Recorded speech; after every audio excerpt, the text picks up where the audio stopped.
good old Cleveland Street. How could I ever forget it? And there I am, with that dumb round face and that stupid stocking cap. Oh, but no matter. Christmas was on its way.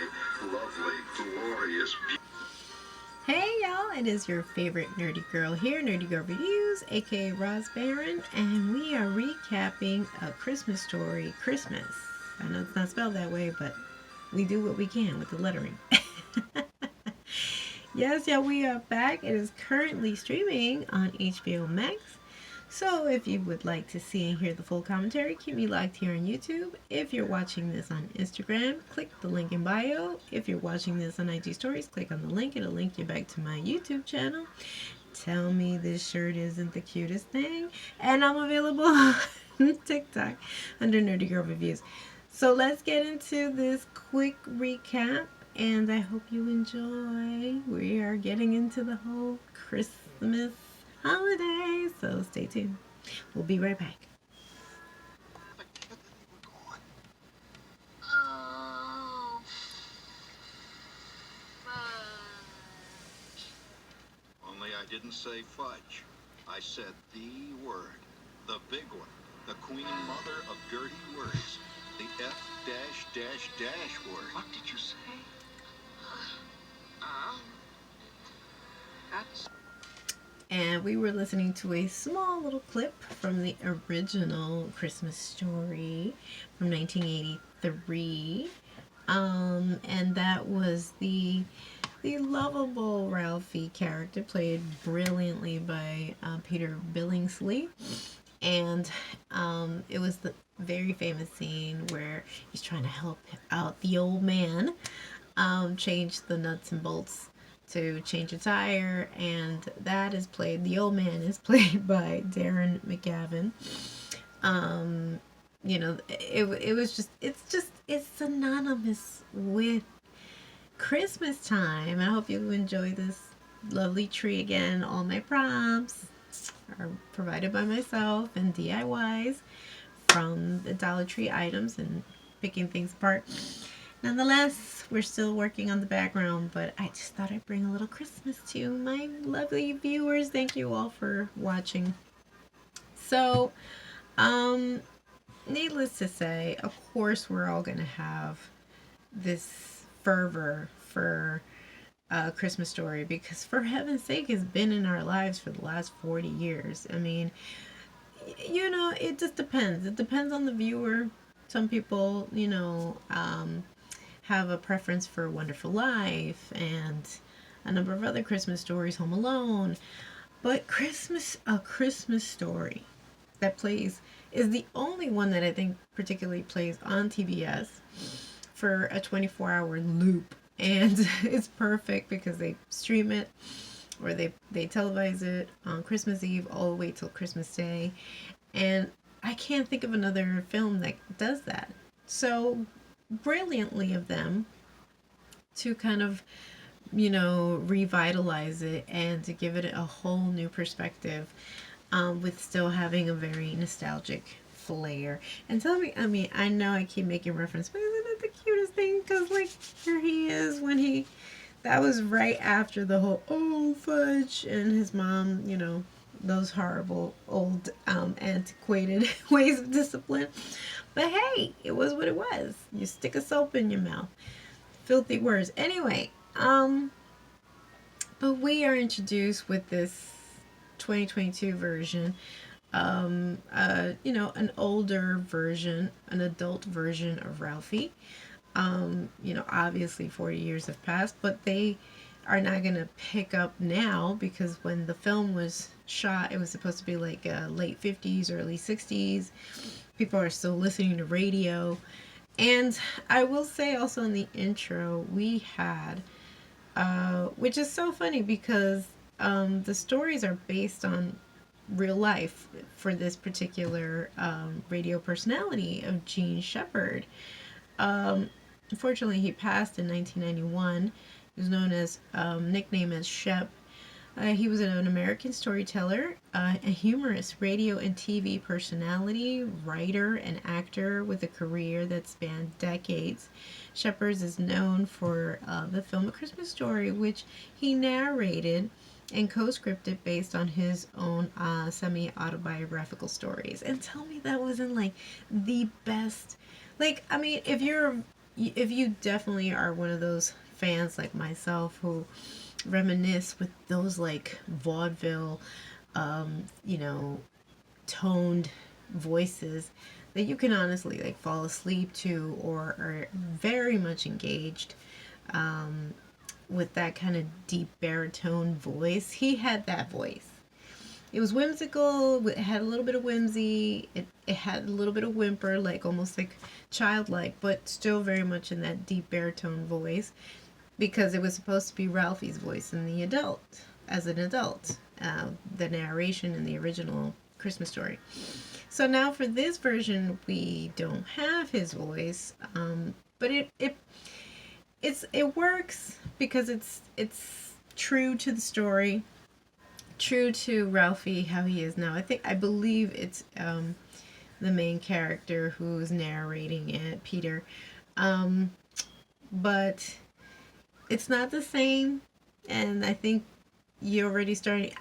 Look, I think we as film buffs and who hold this film so beloved and dear, we're gonna have those instances of like, oh, but I wish, because you really want it. And the film is not gonna be a carbon copy of the original because nobody's gonna duplicate that, and directors are gonna vary in how they want to tell the story.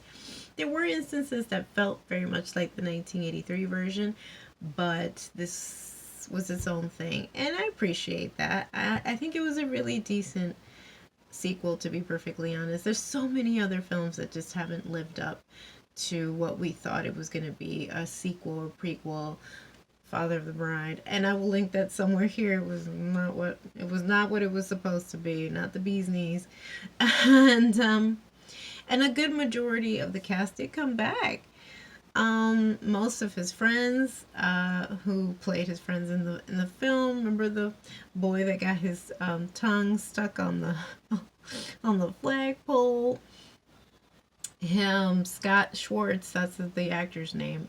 Flick, he came back. His brother, Ian Patella played Randy. Randy's so cutie, and he came back. And R.D. Rob, who played Schwartz. All these characters came back. Even the bullies came back. Zach Ward, who played Scott Farkas, and his little sidekick Grover Dill, who is played by Yano Anaya, which I didn't know. I think he could be Latino. I'm not 100% sure, but go you. Who knew? I thought he was like a little Italian kid, but nonetheless, a good basis from what we gather here for this sequel is that Ralphie has come back into town. He's an adult. It's like the 1970s, and he's trying to be a published writer. He left corporate America so he can become a published writer, but isn't having much luck. And we see instances of him when he was a kid, when he was trying to impress his teachers with a big fruit basket so he get a good grade. Remember with the whole famous you'll shoot your eye out. He wanted that dang BB gun, and he needed that one approval from a teacher so his mama will buy it. And I didn't even know that his laugh is real. I thought this entire time it was just like he was putting it on just for the movie, and that kind of like and he really laughs like that in real life, and he brings it back for this particular character.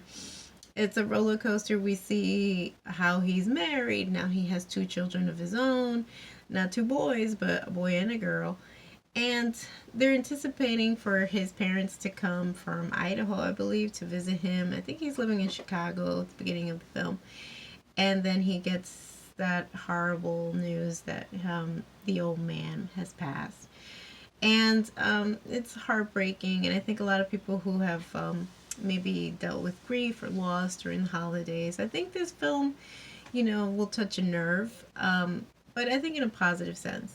And we go through a whole breakdown of like his memories, but how that also is inflicted in his current life and how he's trying to put all this together, especially when he decides that he wants to go back to his old home and visit his mom now that his mom is alone and widowed.